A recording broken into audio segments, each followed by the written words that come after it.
Assalamualaikum warahmatullahi wabarakatuh. Halo, selamat sore. Kembali lagi ke podcast Satipa Bersuara. Suaranya berisi, isinya merunduk untuk mahasiswa Paperta. Sebelumnya, perkenalkan saya Kirana Sahdama Zemuri, salah satu perwakilan mahasiswa Fakultas Pertanian dari Prodi Agroekoteknologi Angkatan 2020 yang kali ini berkesempatan menjadi moderator atau host dalam acara adu atau unjuk gagasan dari calon Ketua dan Sekretaris Jenderal BEM Fakultas Pertanian Universitas Mataram tahun 2024. Baik, sebelumnya informasi ya teman-teman bahwa kami sudah melayangkan permohonan izin kepada pihak Bawasra dan KPRM untuk melaksanakan agenda ini dan alhamdulillah terima kasih saya ucapkan kepada izin yang telah diberikan sehingga acara ini bisa kita laksanakan pada sore hari ini. Baik, sebelumnya saya informasikan juga bahwa kita sudah mengirimkan surat undangan kepada dua paslon, yaitu paslon urut 1 dan paslon urut 2. Akan tetapi sangat disayangkan ya teman-teman bahwa untuk paslon nomor urut 02 tidak dapat menghadiri atau tidak dapat membersamai kita pada sore hari ini.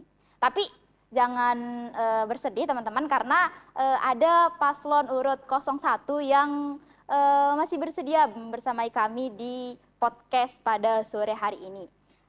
Baik, kita sudah dibersamai oleh paslon urut 01 dari Harapan Satipa, yaitu Haryadi dan Rian pasti juara, benar? Ya. Sebelumnya izinkan saya membacakan kurikulum vitae dari masing-masing dari kedua calon tersebut. Yang pertama ada Lalu Wira Haryadi, biasa dipanggil Wira, tepat tanggal lahir di Wanasaba 20 Mei tahun 2023. Riwayat pendidikan beliau pernah bersekolah di SDN 2 Wanasaba, SMPN 3 Wanasaba, MA Tia NW Wanasaba, dan sekarang menjadi mahasiswa di Universitas Mataram, Fakultas Pertanian, Prodi Budidaya Perairan, Angkatan 2021. Kemudian riwayat organisasi, wah luar biasa sekali ya, beliau sudah melalang buana di banyak organisasi dan perlu kita ketahui juga bahwa beliau pernah menjadi ketua OSIS MA Tia NW Wanasaba, pernah menjadi ketua Pradana Pramuka MA Tia NW Wanasaba, pernah menjadi Sekdir Akpro Sospol BEM Unram tahun 2021 dan ketua Himapika Unram. Selain itu, riwayat kepanitiaan beliau juga tidak kalah banyak ya. Beliau pernah menjadi CEO acara Aklimasi Himapika tahun 2022, pernah menjadi Ketua Panitia Dialog Publik BEM Unram 2021, kemudian juga pernah menjadi Ketua Panitia Sekolah Pergerakan BEM Unram 2022, dan LO Himatika LKTN tahun 2022. Sangat banyak. Kemudian prestasi juga tak kalah banyak. Namun akan saya bacakan beberapa saja. Beliau pernah menjadi finalis nasional esai competition Pekan Aquaculture Indonesia, kemudian pernah menjadi juara 3 nasional Fisheries Business Plan Competition, dan pernah juga menjadi juara 3 lomba poster DN Himagrotek. Beri tepuk tangan untuk calon ketua BEM yang begitu luar biasa. Selain itu, beliau juga sudah didampingi oleh sekretaris jenderalnya ya, calon sekretaris jenderal yang tak kalah hebatnya dengan beliau ini. Izinkan saya membacakan kurikulum vitae-nya. Beliau atas nama Rian Hakiki, akrab dipanggil Rian, tempat tanggal lahir di Sembuang tanggal 22 Februari 2002. Kemudian riwayat pendidikannya pernah bersekolah di SDN 1 Bakan, SMPN 6 Kopang, SMAN 1 Praia Tengah, dan saat ini menjabat berstatus sebagai mahasiswa Universitas Mataram, Fakultas Pertanian, jurusan Agribisnis, Angkatan 2021. Sekretaris Jenderal ini juga tak kalah hebatnya dari calon ketua BEM ya teman-teman, bahwasannya beliau memiliki banyak sekali pengalaman organisasi maupun kepanitiaan. Namun agar tidak terlalu lama ya, saya bacakan beberapa saja. Yang pertama, beliau pernah menjadi CO Departemen Humas LDK tahun 2023, kemudian pernah menjadi Sekretaris Departemen Biro RT LDK tahun 2022, pernah menjadi founder Jaringan Pemuda Peduli Literasi JP2L, dan menjadi founder Forum Mahasiswa Sasak atau Formas. Selain itu, pengalaman kepanitiaannya juga sangatlah banyak. Yang pertama, beliau pernah menjadi CEO acara LDK Mengabdi 2023, kemudian pernah menjadi koordinator Humas Upgrading Himasepta tahun 2023, dan pernah menjadi Ketua Panitia Al-Hikmah Islamic Fair 2023. Sangat luar biasa. Beri aplaus yang meriah untuk kedua pasangan calon ini.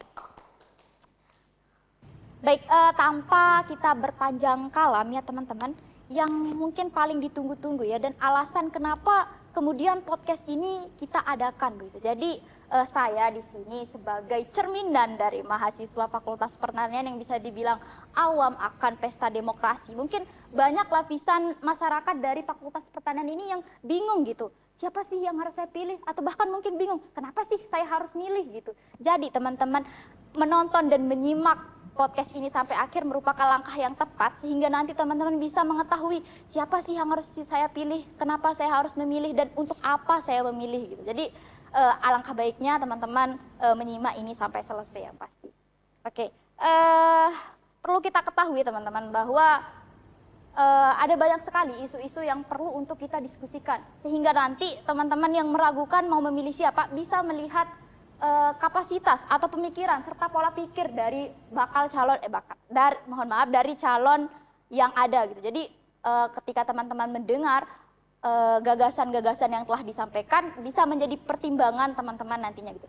Jadi tidak hanya di debat kita bisa melihat, tapi di podcast ini juga di unjuk gagasan ini juga teman-teman bisa mengetahui sejauh mana sih kapasitas dari setiap pasangan calon yang ada gitu. Oke. Soalnya di mana? Wait.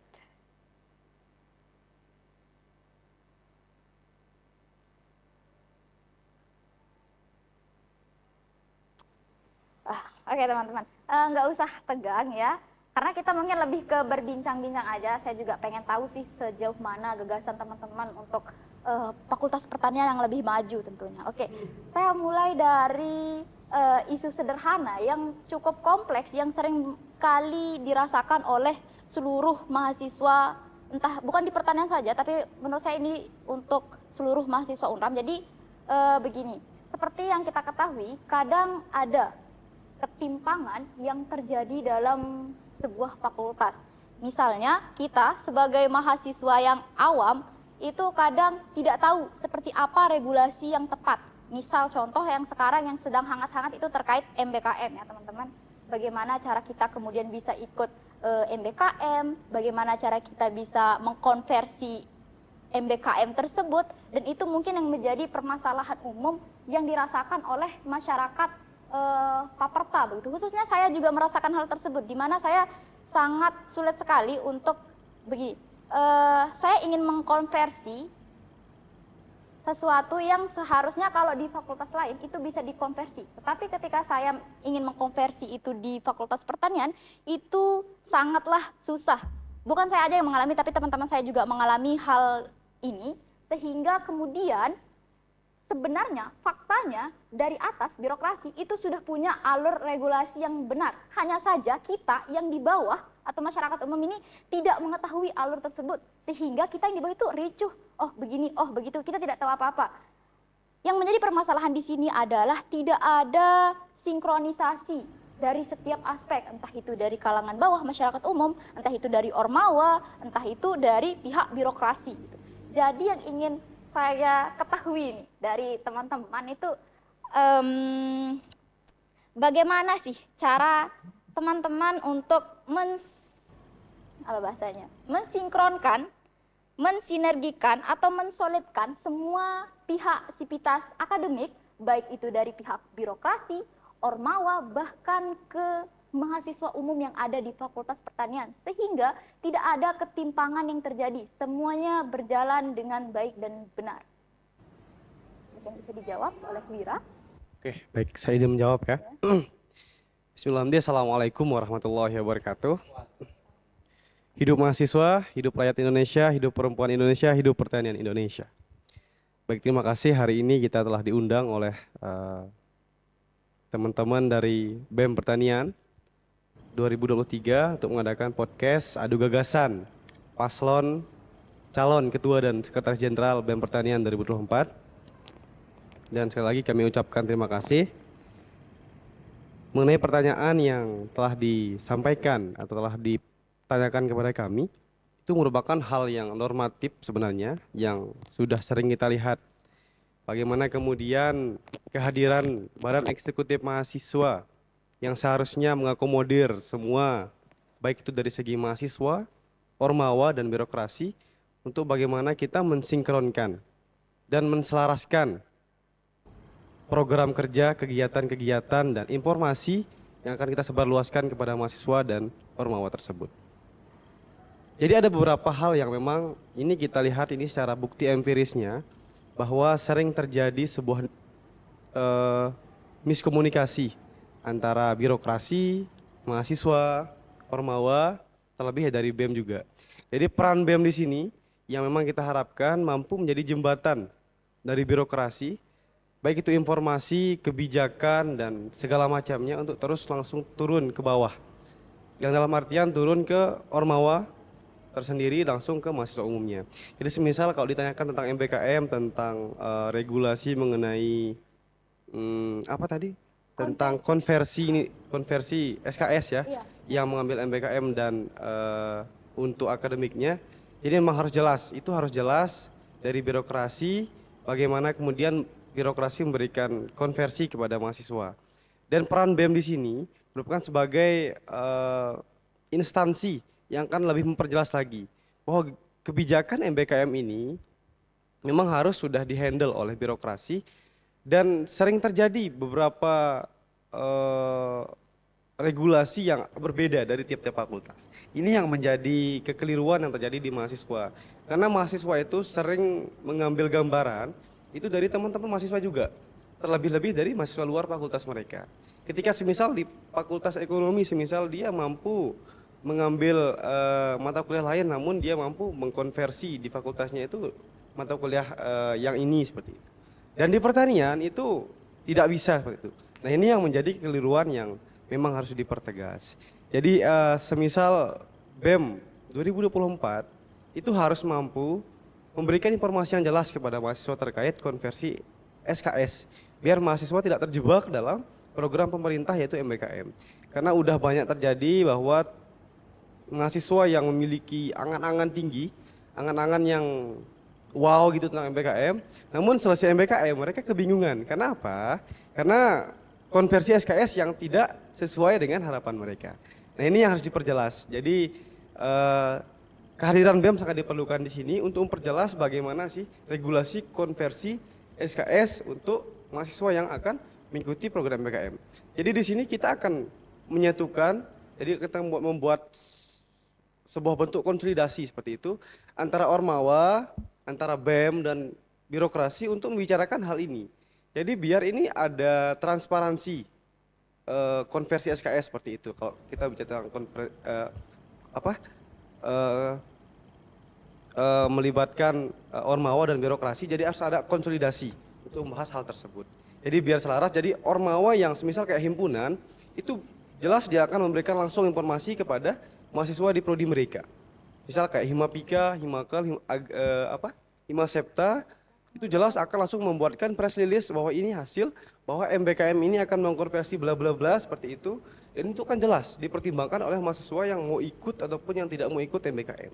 Jadi biar tidak ada ketimpangan ataupun kebingungan yang terjadi di mahasiswa tersebut. Nah, jadi itu peran penting dari Badan Eksekutif Mahasiswa yang akan membantu mendorong untuk memperjelas kegiatan tersebut atau regulasi tersebut dan menselaraskan antara birokrasi dan ormawa tersebut. Seperti itu. Baik, terima kasih. Berarti intinya adalah mentransparasikan kebijakan yang sudah dibuat oleh pihak birokrasi kepada mahasiswa secara umum. Betul. Baik. Satu arah aja kan? Mungkin ada tambahan. Mungkin ada tambahan dari Mas Sekretaris.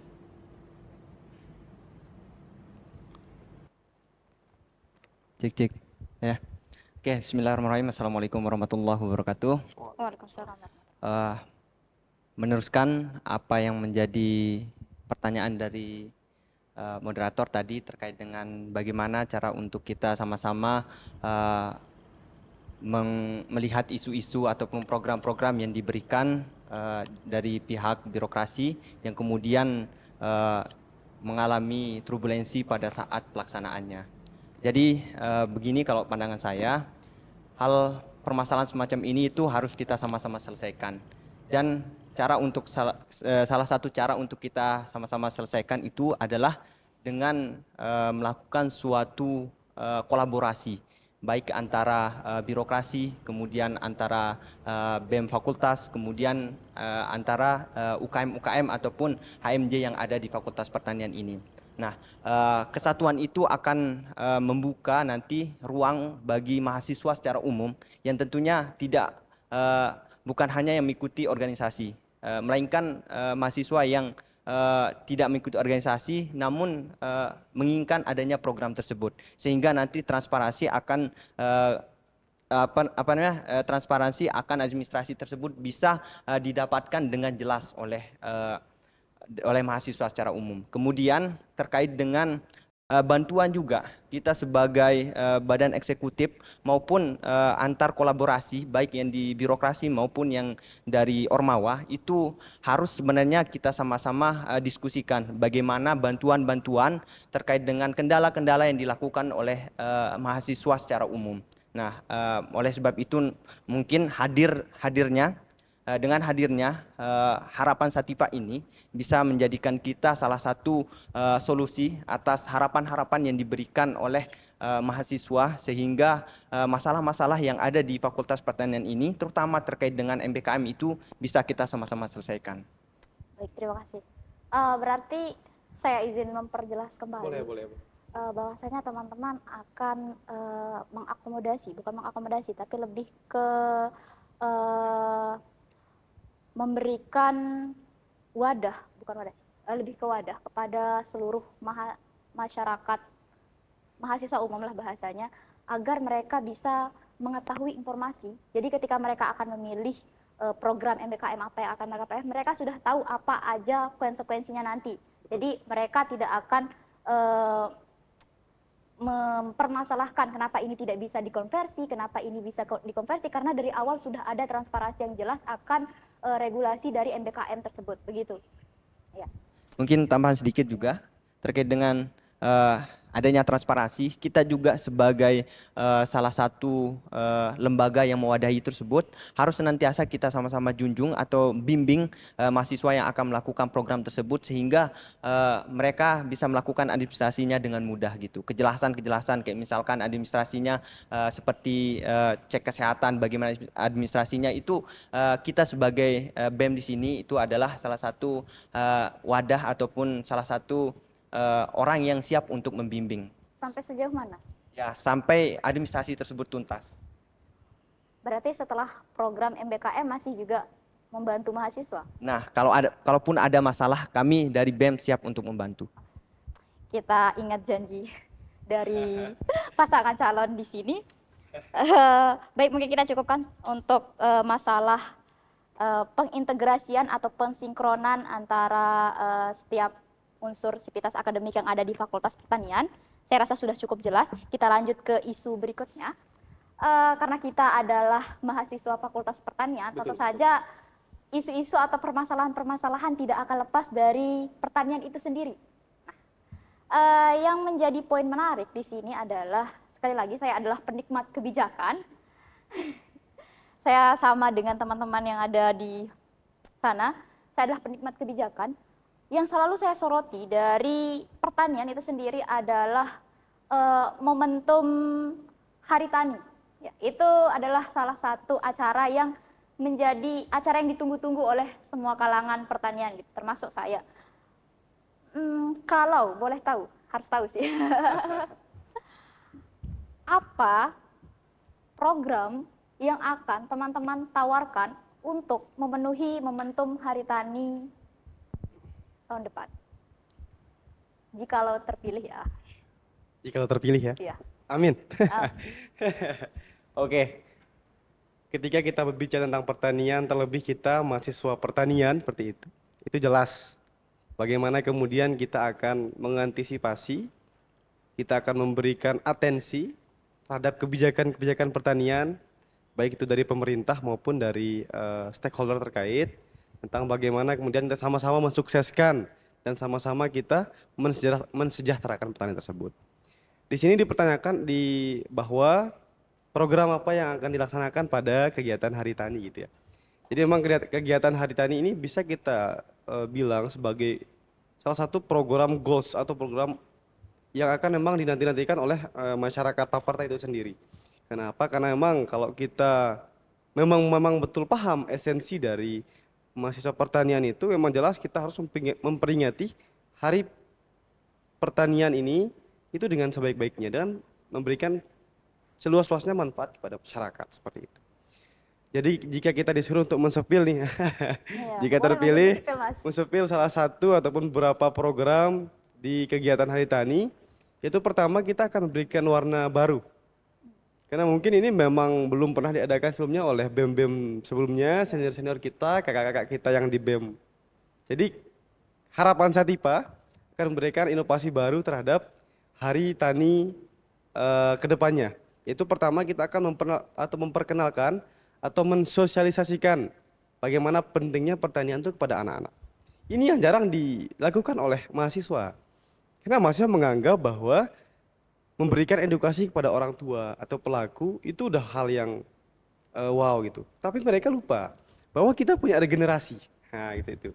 Jadi kita punya regenerasi bahwa anak-anak itu merupakan penerus-penerus petani milenial yang akan datang. Jadi mereka harus paham bagaimana pentingnya pertanian ini. Nah, itu akan kita lakukan di Hari Tani ke depannya, bahwa kita akan memberikan sosialisasi pertanian kepada anak-anak. Dan di sini kita di Fakultas Pertanian bukan hanya sekedar membahas pertanian, tapi ini yang sering dilupakan oleh teman-teman BEM, bahwa di pertanian ini ada perikanan, ada kelautan, betul nggak? Betul kan? Itu yang sering dilupakan. Jadi kita akan memberikan edukasi tentang hal tersebut. Intinya yang mencangkup lingkup Fakultas Pertanian, kita akan memberikan edukasi terkhusus kepada anak-anak. Ini poin pertama kepada anak-anak. Kenapa kepada anak-anak? Karena kita rasa bahwa anak-anak merupakan penerus kita, ya, adik-adik kita, misal yang masih SD gitu. Bagaimana kita akan menanamkan rasa peduli, rasa paham terhadap pertanian, perikanan, kelautan. Itu bahwa Indonesia ini negara maritim misal, negara maritim, negara agraris.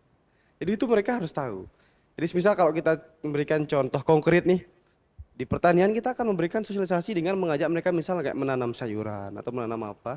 Sebagai bentuk mereka, oh ini loh perlunya petani ini hadir di tengah-tengah masyarakat untuk membantu tumbuh kembang seorang insan, tumbuh kembang seorang penerus bangsa, regenerasi bangsa ini. Semisal jika tidak ada sayur misal, itu gimana kita tidak mendapatkan nutrisi dan segala macam, vitamin dan segala misal gitu ya. Nah, jadi itu esensi yang akan kami lakukan dengan kegiatan sosialisasi kepada anak-anak ini untuk menumbuhkan rasa paham dan rasa cinta terhadap pertanian Indonesia terlebih. Nah, selanjutnya kita akan memberikan mungkin ini udah pernah dilakukan ya, tapi kita akan memberikan menghadirkan kembali lomba. Jadi kita akan memberikan lomba tingkat nasional, ya kalau bisa internasional, itu bagaimana kita memperingati Hari Pertanian ini. Terlebih ya tingkat nasional ya, kita akan mengadakan lomba karya tulis, entah itu isi ataupun LKTI nantinya, yang akan membahas bagaimana tentang inovasi-inovasi yang akan digunakan ke depan untuk pertanian Indonesia, untuk memajukan pertanian Indonesia. Jadi kenapa kita mengadakan lomba seperti ini? Karena kita butuh gagasan-gagasan yang luar biasa dari rekan-rekan mahasiswa se-nasional, se-Indonesia, bagaimana kemudian mereka memberikan gagasan mereka, untuk sama-sama kita memberikan regulasi untuk memajukan pertanian Indonesia. Itu esensi dari kegiatan lomba tersebut. Jadi kita akan menyiapkan jauh-jauh hari, jauh-jauh bulan gitu, untuk mensukseskan kegiatan lomba ini. Jadi tidak mepet seperti itu. Dan selanjutnya tentunya jelas, setelah kita memberikan sosialisasi kepada anak-anak, tentunya kita akan terjun langsung kepada pelaku ataupun kepada petani tersebut untuk menanyakan bagaimana kondisi petani hari ini. Bagaimana kondisi petani hari ini, bagaimana kondisi lapangan hari ini, permasalahan apa yang ada, permasalahan apa yang bisa kami bantu, permasalahan apa yang bisa kami audiensikan, bahkan kami aksikan seperti itu. Jadi kita akan terjun langsung ke masyarakat untuk mensurvei sejauh ini masalah pajak yang ada di petani. Entah itu masalah pupuk kah atau apakah. Nah itu akan coba kita rangkum, itu ya lingkup NTB gitu ya, lingkup NTB mungkin ya kita di Mataram, di Lombok, ya mungkin di lingkup Lombok dulu, sebelum kita jauh luas sana. Jadi kita akan rangkum, kita akan ambil data-data permasalahan dari petani langsung. Entah itu masalah pupuk dan sebagainya. Jadi nanti kita akan follow up dari kegiatan ini, kita akan melaksanakan audiensi kepada dinas pertanian ataupun dinas terkait mengenai permasalahan yang ada. Selebihnya jikalau nanti audiensi tidak mampu untuk menyelesaikan masalah tersebut, kita akan adakan aksi Hari Tani. Ini kita jamin, ini kita akan adakan aksi Hari Tani. Ketika kita melihat permasalahan yang ada dan belum mampu dieksekusi ataupun diselesaikan oleh pemerintah terkait ataupun dinas terkait tentang permasalahan petani ataupun masyarakat kita. Karena kebetulan saya juga anak seorang petani, jadi jelas bagaimana saya merasakan kepedihan, tangisan, jeritan-jeritan masyarakat gitu ya, tentang bagaimana mereka terus berjuang untuk mensejahterakan negara agraris ini. Namun sangat sedih kita lihat bahwa masyarakat hari ini atau petani hari ini hidup miris di negeri agraris seperti itu. Itu sih. Oke, saya rangkum ya, sangat luar biasa karena ada keterbaruan yang diberikan oleh pasangan urut nomor 01 di mana akan ada sosialisasi kepada anak-anak. Selain itu juga tidak untuk akademisi saja, tapi untuk petaninya langsung. Betul. Makanya melakukan survei. Cuman izinkan saya bertanya. Boleh. Dari tahun-tahun sebelumnya, karena saya juga pemerhati Fakultas Pertanian ya, terutama lomba-lomba, terutama lomba esai tentunya.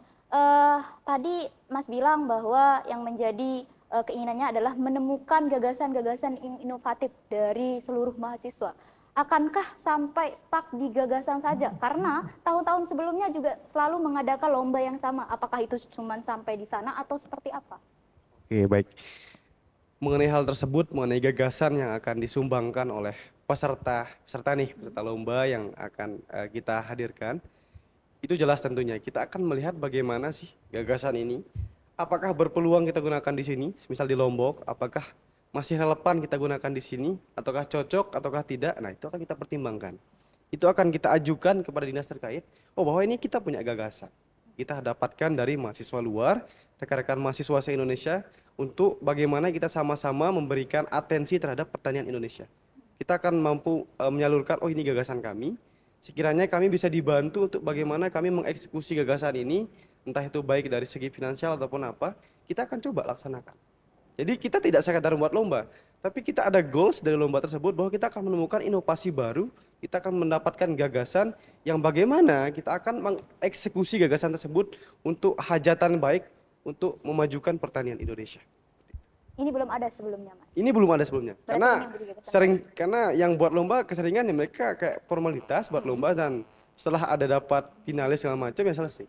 Tapi kita hadirkan nuansa baru bahwa ketika kita mendapatkan inovasi baru, inovasi yang adaptif ataupun yang cocok dengan kondisi kita di sini, kita akan laksanakan. Kita akan sosialisasikan langsung kepada masyarakat.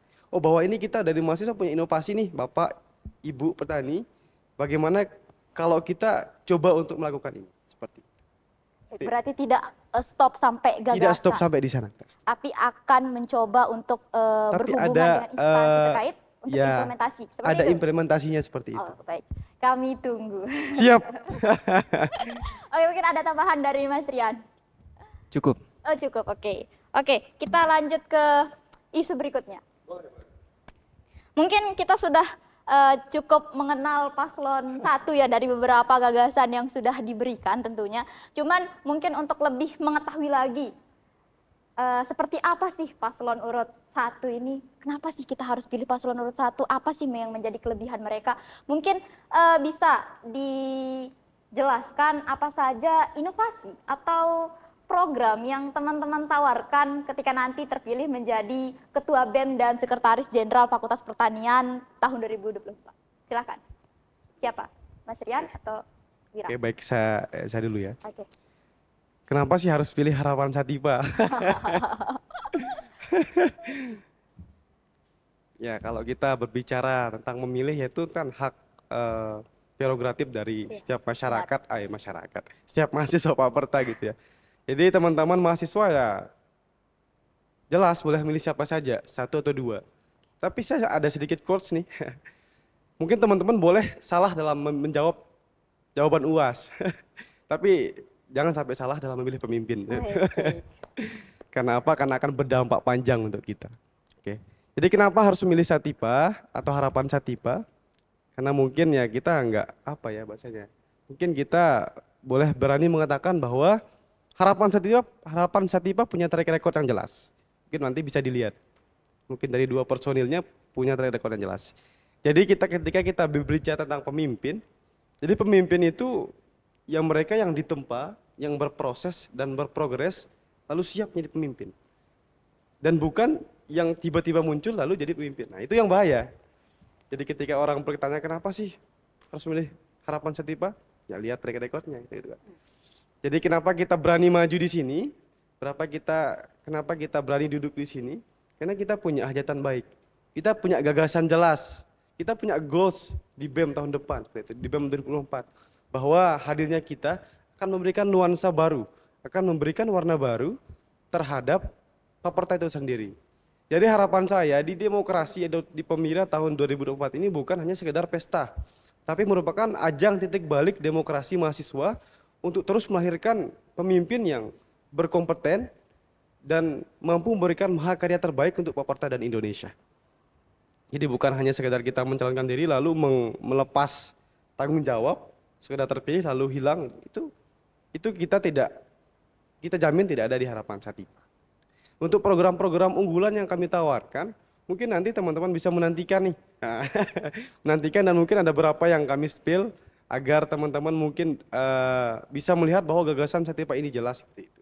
Jadi yang pertama yang mungkin harapan Satipa ini hadirkan yaitu adanya kolaborasi jelas antara BEM dan Ormawa dan birokrasi. Semisal hari ini di kegiatan pengabdian yang jarang kita lihat bahwa semua elemen terkait itu jarang melaksanakan kegiatan satu kegiatan atau Ormawa itu satu kegiatan. Dan harapan Satipa hari ini hadir dengan menawarkan bahwa kegiatan pengabdian misalnya, kegiatan pengabdian itu kita adakan bersama-sama. Serentak. Kenapa? Karena saya rasa elemen-elemen di Paperta ini sangat luar biasa. Ada perikanan, ada kelautan, ada agroekoteknologi, dan ada kehutanan. Ketika itu kita adakan secara bersamaan, walaupun di tempat yang berbeda misal, itu akan menjadi hal yang luar biasa. Oh bahwa mahasiswa pertanian ini dapat mengabdi di semua bidang. Yang di perikanan oke, yang di kelautan oke, yang di kehutanan oke, yang di agroteknologi dan di agribisnis oke. Jadi ketika ada elaborasi, ada kolaborasi antar Ormawa, maka itu akan melahirkan sebuah hal-hal yang luar biasa dalam satu lingkup kegiatan seperti itu. Jadi kegiatan semisal yang biasa sering kita lihat tuh bahwa pengabdian yang biasa-biasa saja kayak yang sekedar sosialisasi dan semacam. Tapi hari ini kita hadirkan nuansa baru, kita hadirkan inovasi baru untuk bagaimana kita melahirkan sebuah perubahan nyata, ya. Jadi bahwa kita namakan itu sebagai pengabdian mahasiswa pertanian seperti itu misal, itu mampu melahirkan semisal kayak di perikanan mampu memberikan edukasi atau stunting kepada masyarakat, dan di kelautan mampu memberikan bagaimana pentingnya misal menjaga ekosistem laut, yang di kehutanan bagaimana mereka menjaga sektor-sektor kehutanan mereka, yang di agroekoteknologi dan di agribisnis itu. Jadi itu merupakan hal yang luar biasa. Kenapa harus bersamaan? Kenapa harus bersamaan? Karena saya rasa ini merupakan salah satu bukti konkret bahwa BEM itu ada. Bahwa BEM itu mampu merangkul semua Ormawa. Berarti kalau nggak bersamaan tidak bisa merangkul semua Ormawa? Nah kalau tidak bersamaan dalam pengabdian semisal nih, bukan berarti tidak merangkul. Tapi ketika mereka mampu bersamaan, berarti BEM ini mampu menyatukan sebuah gagasan yang berbeda. Dalam artian mampu memberikan jawaban dari gagasan-gagasan yang berbeda dari setiap Ormawa. Ketika Ormawa ini misal mau pengabdian sendiri dan semacam, kita mampu hadir untuk menjelaskan bahwa ini loh program yang diadakan oleh BEM untuk sama-sama kita mengadakan kegiatan ini. Jadi ini bukan atas nama BEM, tapi ini atas nama mahasiswa pertanian secara luas. Jadi seperti itu. Jadi mahasiswa umum akan terwakilkan di sana. Jadi bukan atas nama himpunan, bukan, tapi ini pengabdian mahasiswa Satipa, seperti itu. Berarti ini juga nanti perlu dipertimbangkan karena setiap himpunan itu kan mempunyai program kerja yang berbeda. Betul, betul. Dan Betul. akan ada yang tergeser ketika itu disamaratakan. Ini jelas akan ada pertimbangan. Makanya saya bilang tadi, ketika kegiatan ini berhasil terlaksana, berarti BEM itu mampu mengakomodir semua gagasan-gagasan yang berbeda itu. Semua ide-ide yang berbeda dari setiap orang tersebut. Dan ini ketika ini kegiatan ini berhasil seperti itu. Berarti BEM mampu hadir untuk menyatukan gagasan-gagasan yang berbeda. Seperti itu. Terima kasih. Mungkin ada tambahan dari Mas Rian? Ya, terkait dengan grand design ya, Iya. yang diberikan oleh Harapan Satipa, ini memang banyak sekali grand design yang sudah kita rancang dan coba kita kembangkan, tentunya dengan berbagai macam pertimbangan, terutama bagaimana aktivitas BEM yang dilakukan pada tahun ini. Jadi saya rasa yang sangat perlu kita masifkan yakni terkait dengan bagaimana kolaborasi tersebut yang sudah dijelaskan tadi oleh Saudara Wira. Kemudian bagaimana program-program yang dari Ormawa bisa kita sama-sama kolaborasikan dan bisa menjadikan salah satu program yang sangat luar biasa. Kemudian program terkait dengan bimbingan kepada mahasiswa secara umum juga harus kita sama-sama pikirkan terkait dengan bagaimana untuk menempatkan mahasiswa itu, terutama yang tidak memiliki organisasi yang secara umum itu, untuk bisa kita mewadahi gitu dalam kepentingannya melalui dari segi administrasi ke birokrasi, kemudian dari pencapaian kelulusan dari kayak misalkan TOEFL dan lain sebagainya, itu harus kita sama-sama selesaikan. Salah satunya juga untuk kita sama-sama meningkatkan bagaimana Fakultas Pertanian ini senantiasa mengalami perkembangan, terutama goals yang visi misi atau kesetaraan. Kita sebagai BEM Fakultas juga senantiasa menjunjung visi dan misi yang ada di Fakultas Pertanian. Mulai dari bagaimana di tahun 2025 menurut saya pertanian ini menjadi salah satu pertanian yang unggul yang bisa berdaya saing yang tinggi gitu. Kemudian dari segi akreditasi juga perlu kita sama-sama perhatikan bagaimana keadaan dari setiap prodi kita. Memang beberapa yang sudah memiliki program studi tinggi dan itu sangat memiliki efek ya terhadap kinerja dari fakultas kita, kemudian dari mahasiswa itu sendiri. Saya rasa banyak sekali hal-hal yang harus kita diskusikan dengan pihak lain, bukan hanya di Koalisi Harapan Satipa ini, tapi juga setelah kita insya Allah menang dalam pemira ini, kita selalu menerima kritik dan saran serta inovasi kira-kira yang terbaik buat pertanian itu seperti apa gitu. Untuk grand design sudah kita rancang dan itu perlu adanya kita saran dan masukan dari pihak-pihak lain gitu. Mungkin itu ya. Saya boleh menambahkan ya? Oke. Saya mendengar tadi ada pembahasan TOEFL ya Pak Jen ya? Pak calon sekjen gitu. Pak calon sekjen. Oh ya, ini merupakan salah satu program unggulan kita ataupun program yang memang ini kita lahir dari harapan-harapan mahasiswa Paperta untuk Harapan Satipa. Bagaimana kita melihat, kita menyaksikan langsung, kita menyaksikan secara nyata bahwa beberapa mahasiswa ataupun banyak mahasiswa yang masih terkenal dengan TOEFL. Terlebih-lebih lagi mahasiswa akhir ataupun mahasiswa yang udah melebihi semester pada umumnya itu masih belum bisa lulus, belum bisa yudisium dan segala macam karena belum bisa lulus TOEFL. Nah, jadi BEM atau Harapan Satipa ini hadir akan nanti memberikan program kerja, itu kita akan memberikan kelas khusus kepada mahasiswa yang memang membutuhkan TOEFL tersebut, yang akan menjurus kepada bagaimana teknis menjawab TOEFL.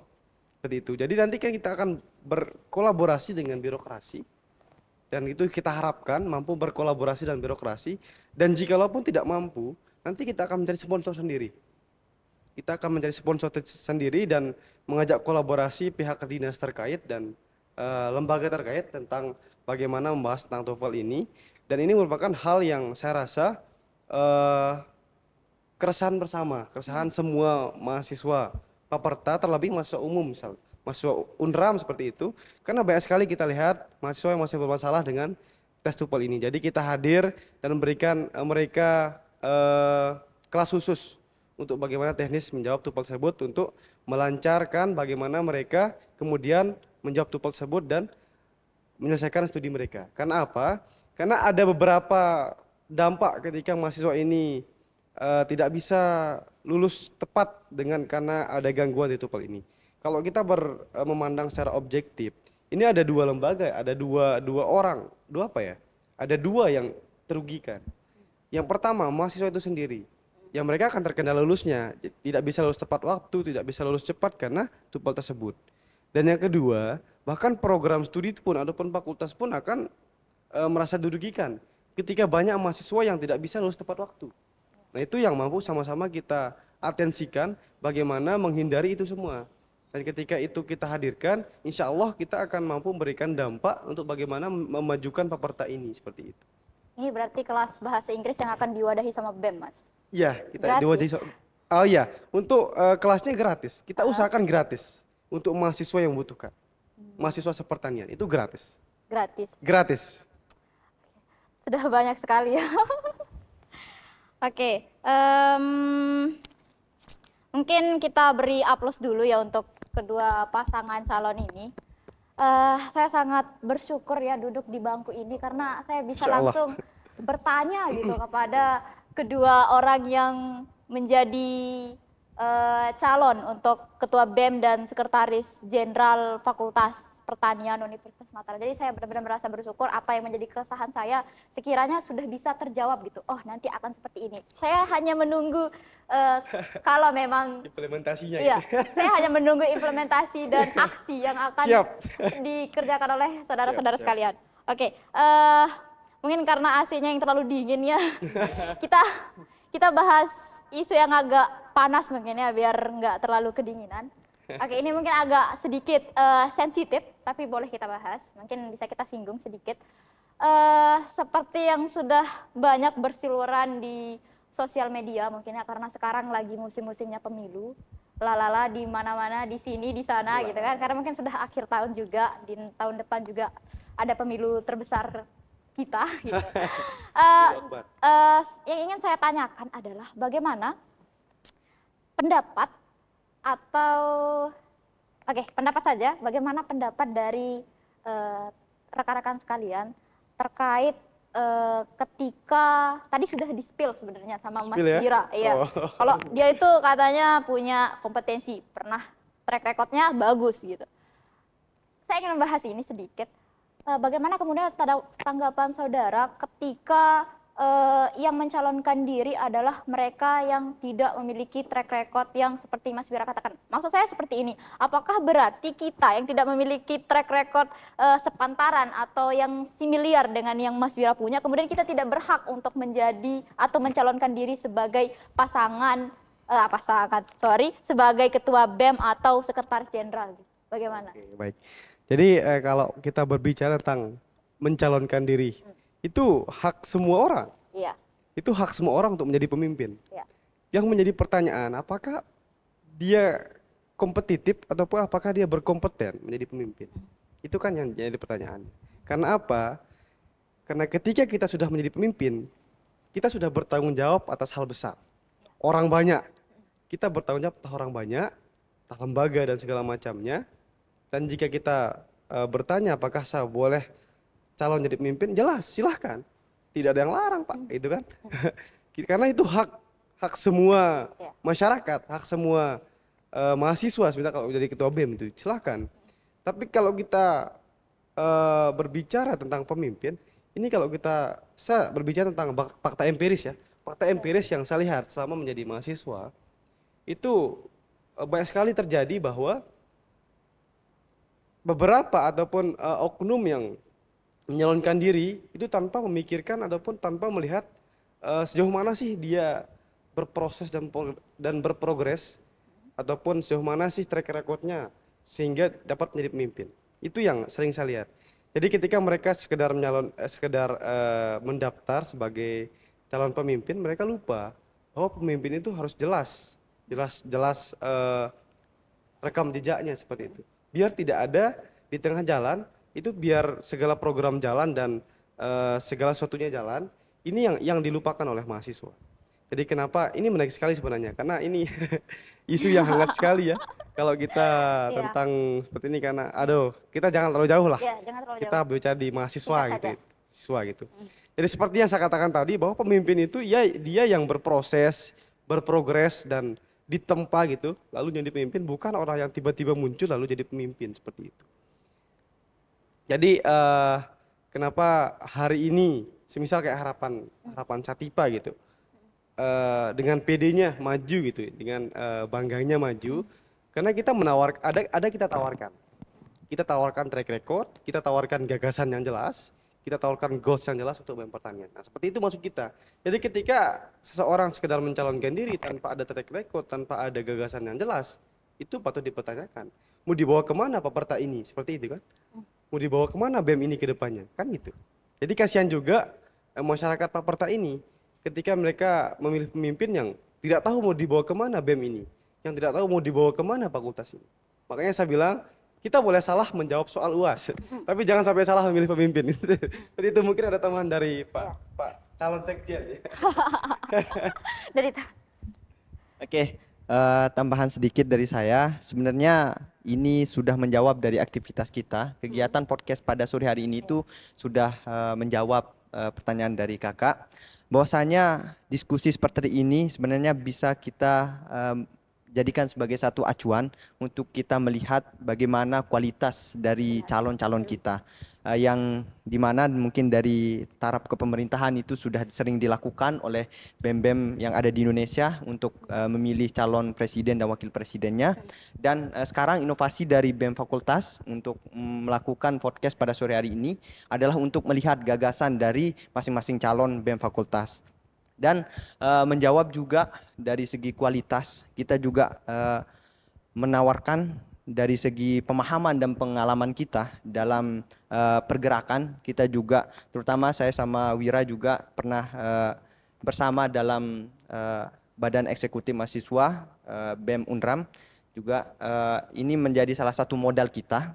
Berbeda dengan orang-orang ataupun yang mau mencalonkan diri yang memang tidak mempunyai pengalaman. Nah, itu akan berdampak terhadap kinerja yang akan diberikan nanti pada saat menjabat tersebut. Jadi pemahaman, kualitas ataupun pengalaman ini sangat kita butuhkan sekali dalam sebuah kepemerintahan, dalam sebuah kepemimpinan, karena ini akan berdampak pada program-program ataupun wawasan-wawasan terkait dengan program ataupun pembaruan yang diberikan. Kayak misalkan program-program yang akan kita berikan dengan adanya pengalaman kita terhadap badan eksekutif gitu, kita lebih tahu bagaimana keadaannya, permasalahannya, kemudian inovasi-inovasi seperti apa yang harus kita lakukan. Dan kami Harapan Satipa menjawab dengan hadir pada sore hari ini untuk melakukan unjuk gagasan bahwasanya kita layak untuk dan siap menjadi BEM, ketua BEM dan sekjen BEM Fakultas Pertanian. Mungkin hanya itu. Sebenarnya ini diskusi yang cukup menarik ya terkait isu ini. Cuman yang ingin saya tanyakan adalah teman-teman seperti ini. Ketika mungkin dia tidak punya track record yang mumpuni, yang mungkin bisa kita lihat secara gamblang, tapi mungkin karena setiap orang mencalonkan diri pasti punya alasan tertentu, kan? Maksudnya pasti dia punya alasan kenapa kemudian dia berani mencalonkan diri gitu. Nah, kemudian kalaupun misalnya orang ini tidak punya track record yang seperti yang teman-teman yang sebutkan tadi, tapi dia memiliki kapasitas ataupun sesuatu yang sepertinya layak, maksudnya ada di dia diri kualitas pemimpin, karena setiap orang pasti punya titik awal kapan dia harus, kayak misal nih Mas Wira pasti pernah pertama kali sebelum jadi ketua ada titik di mana sebelum Mas Wira jadi ketua gitu. Nah, mungkin Betul. mungkin ini akan menjadi titik awal dia menjadi ketua dengan kapasitas yang dia punya. Paham maksud saya? Betul, paham. Nah, apakah itu kemudian tidak boleh atau bagaimana? Apa yang akan impact yang akan terjadi jika itu Terjadi gitu ya. iya, apa yang akan terjadi? Oke, kenapa track record itu penting? Nah, gitu ya. Poin-poin pertanyaannya. Karena di track record itu akan menjawab dari semua persoalan-persoalan ataupun pertanyaan-pertanyaan yang ada. Karena pengalaman itu akan dijawab di track record dan segala macam. Namun ketika hari ini kita mau menyalurkan diri, tapi kita tidak punya track record, tapi kita punya kompetensi Ya. untuk mencalonkan diri. Ini menarik. Jadi ketika kita punya kompetensi tapi kita tidak punya track record, ibaratkan gini, ibaratkan apa ya? Ibaratkan kita berjalan dalam suatu, misal kayak misal kita mendaki gunung lah. Kita tidak pernah mendaki bukit. Kita tidak pernah mendaki bukit, tapi kita pengen langsung mendaki gunung. Karena kita merasa kita punya tenaga yang bagus, kita punya fisik yang bagus, kita punya semangat yang bagus gitu. Dan tiba-tiba kita pengen naik gunung tanpa belum pernah naik bukit. Dan akan hal terjadi yang ditakutkan di tengah perjalanan itu karena suasana ketika di gunung sama di bawah itu beda. Semisal kalau kita pernah naik bukit, oh ternyata gini loh rasanya di dataran tinggi. Berarti ketika kita udah naik yang lebih tinggi, oh saya pernah merasakan hal ini. Jadi biar tidak stuck, biar tidak kaget loh. Misal kita tidak kaget dengan kondisi yang kita temukan. Karena beda. Ketika kita jadi pemimpin dan menjadi orang yang dipimpin, itu beda bebasnya kok. Itu beda. Ketika kita jadi pemimpin, kita pernah merasakan bagaimana kita memanajemen masalah, bagaimana kita manajemen waktu dan sebagainya. Itu beda dengan kita menjadi orang yang dipimpin. Karena kita tinggal mengarahkan, karena kita tinggal menjadi orang yang dipimpin, kita tinggal melaksanakan sesuatu yang ada pada program, kita tinggal mengeksekusi, tapi beda halnya dengan pemimpin, Pak. Dia harus membuat gagasan, dia harus mengkonsepkan, dan dia harus mengeksekusi. Jadi itu maksud kenapa track record ataupun pengalaman itu penting. Jadi biar tidak ada biar tidak kaget loh dengan hal yang baru. Nah, ketika dia punya track record jelas, dia pernah menjadi pemimpin ini, pemimpin itu, ketika dia naik yang lebih tinggi, oh jelas saya pernah merasakan di bawah. Misal kayak di sini, dia pernah merasakan di ketua panitia gini rasanya. Saya pernah merasakan jadi CO gini rasanya. Nah, itu maksud kita. Itu konkretnya gitu. Bagus sekali ya analogi dari pasangan calon ini naik gunung. Ya, oke. Bisa saya terima. Sekali lagi kita beri aplaus yang meriah untuk pasangan calon nomor urut 1 ya. Luar biasa sekali. Jadi teman-teman seperti yang sudah saya paparkan dari awal tadi, bahwasanya jika teman-teman punya keraguan ataupun masih awam-awam atau abu-abu nih, kenapa saya harus milih, siapa yang harus saya pilih, mungkin dengan podcast yang sudah kita jalankan sampai detik ini mungkin bisa membuka wawasan teman-teman untuk sekiranya mengetahui gitu, oh siapa sih yang harus saya pilih. Dengan jawaban-jawaban yang tadi mungkin kalau teman-teman punya pertanyaan yang sama itu sudah bisa menjawab ya dari pertanyaan secara keseluruhan yang disampaikan oleh mahasiswa Unram khususnya Fakultas Pertanian begitu. Jadi saya ucapkan terima kasih banyak kepada pasangan calon nomor urut 1 yang sudah bersedia membersamai kita pada podcast sore hari ini. Semangat karena kedepannya akan ada banyak lagi tantangan-tantangan untuk pasangan ini. Sekian mungkin yang bisa kita lakukan. Mungkin ada closing statement dulu dari kedua belah pihak, bukan kedua belah pihak, satu pasangan ini ada closing statement. Boleh? Oke, seperti yang saya katakan tadi, bahwa ajang pemilihan raya mahasiswa ini atau pesta pemilihan raya mahasiswa ini jangan sekadar hanya dijadikan sebagai pesta, melainkan ini sebagai titik balik bagaimana kita menghidupkan kembali demokrasi kampus yang akan terus melahirkan pemimpin-pemimpin yang berkompeten, pemimpin-pemimpin yang akan melahirkan karya-karya terbaik mereka, pemimpin yang akan memberikan mahakarya terbaik mereka untuk Paperta dan Indonesia. Seperti itu. Mas Riyad, ada closing? Cukup. Baik, terima kasih kepada pasangan calon. Kalau menang ditunggu segala kalau menang ya implementasi dan aksi nyata dari beberapa program yang sudah dijanjikan. Terima kasih saya ucapkan kepada seluruh pihak yang terlibat. Sekian mungkin podcast kita pada sore hari ini. Kurang dan lebihnya mohon dimaafkan. Wassalamualaikum warahmatullahi wabarakatuh. Bye-bye. Waalaikumsalam warahmatullahi wabarakatuh. Panjang banget.